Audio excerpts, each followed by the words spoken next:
सनातन धर्म में क्यों लगाते हैं तिलक? क्या आपने कभी सोचा है हिंदू धर्म के लोग माथे पर तिलक क्यों लगाते हैं? आखिर क्या है इसका महत्व?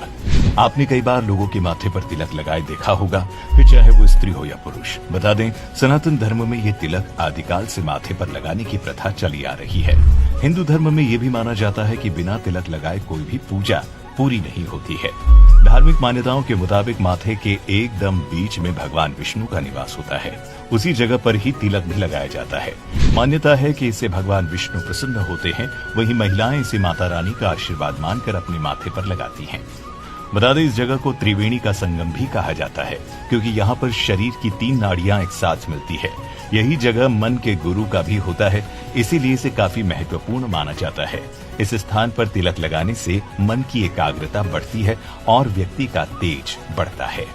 हमारे शरीर में ऊर्जा के साथ छोटे छोटे केंद्र हैं, जिन्हें चक्र कहा जाता है, और ये चक्र अपार शक्ति के भंडार हैं। तिलक या टीके को माथे के बीचों बीच लगाने से वहां पर आज्ञा चक्र होता है। हमारे शरीर के 7 चक्रों में से ये सबसे महत्वपूर्ण स्थान है। आज्ञा चक्र स्पष्टता और बुद्धि का केंद्र है। यहाँ पर शरीर की 3 प्रमुख नाड़ियां इडा, पिंगला और सुषुम्ना आकर मिलती हैं। मान्यताओं के अनुसार सूने मस्तक को शुभ नहीं माना जाता। माथे पर चंदन, रोली, कुमकुम, सिंदूर या भस्म का तिलक लगाया जाता है। तिलक हिंदू संस्कृति में एक पहचान चिन्ह का काम करता है। भारतीय संस्कृति में पूजा अर्चना, संस्कार विधि, मंगल कार्य, यात्रा, गमन, शुभ कार्यों की शुरुआत में माथे पर तिलक लगाकर उसे अक्षत से पूरा किया जाता है। तिलक लगाने को लेकर स्कंद पुराण में बताया गया है कि अनामिका उंगली से तिलक लगाने पर शांति की प्राप्ति होती है, और वहीं मध्यमा उंगली से लगाने पर व्यक्ति की उम्र बढ़ती है। अगर कोई अंगूठे से तिलक लगाता है तो स्वास्थ्य हमेशा बना रहता है, और तर्जनी उंगली से तिलक लगाने पर मृत्यु के बाद मोक्ष की प्राप्ति होती है।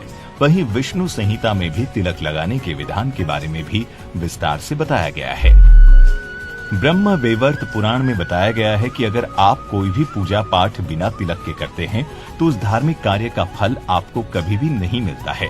कहा जाता है कि चंदन का तिलक लगाने से पापों का नाश होता है, व्यक्ति संकटों से बचता है और उस पर माता लक्ष्मी की कृपा हमेशा बनी रहती है। चंदन का तिलक ताजगी लाता है। ऐसी भी मान्यता है कि चंदन का तिलक लगाने से सौभाग्य में बढ़ोतरी होती है। वहीं मानसिक शांति और ऊर्जा की प्राप्ति के लिए भी चंदन का तिलक लगाया जाता है।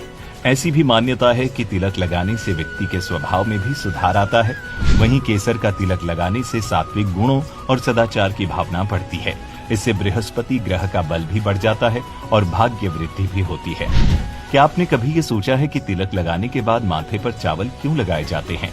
गौरतलब है कि पूजा के दौरान माथे पर कुमकुम का तिलक लगाते समय चावल के दाने भी जरूर लगाए जाते हैं। शास्त्रों की बात करें तो चावल को हविष्य यानी हवन में देवी देवताओं को चढ़ाने वाला शुद्ध अन्न माना जाता है। एक और मान्यता के अनुसार चावल का एक अन्य नाम अक्षत भी है। इसका अर्थ कभी क्षय ना होने वाला है, या जिसका कभी नाश नहीं होता है। तभी तो हम हर खास मौके पर चावल जरूर बनाते हैं। दरअसल ऐसा माना जाता है कि कच्चे चावल व्यक्ति को सकारात्मक ऊर्जा प्रदान करते हैं।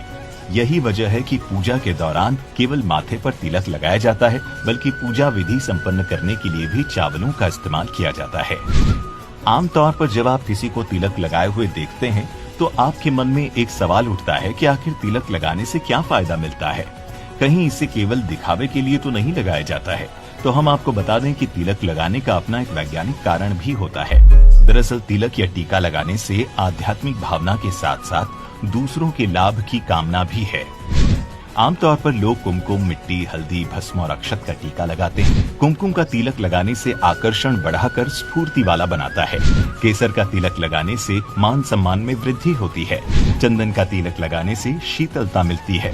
भस्म का तिलक लगाने से अचानक आने वाले संकटों से मुक्ति मिलती है। वहीं कुछ लोग अपने तिलक को दिखाना नहीं चाहते हैं तो वे जल से माथे पर तिलक लगाते हैं। पुरुष को हमेशा चंदन का तिलक लगाना चाहिए और स्त्री को हमेशा कुमकुम का तिलक लगाना चाहिए। अगर आपके मन में इससे जुड़ा कोई और भी प्रश्न है तो हमें नीचे कमेंट करके जरूर बताएं।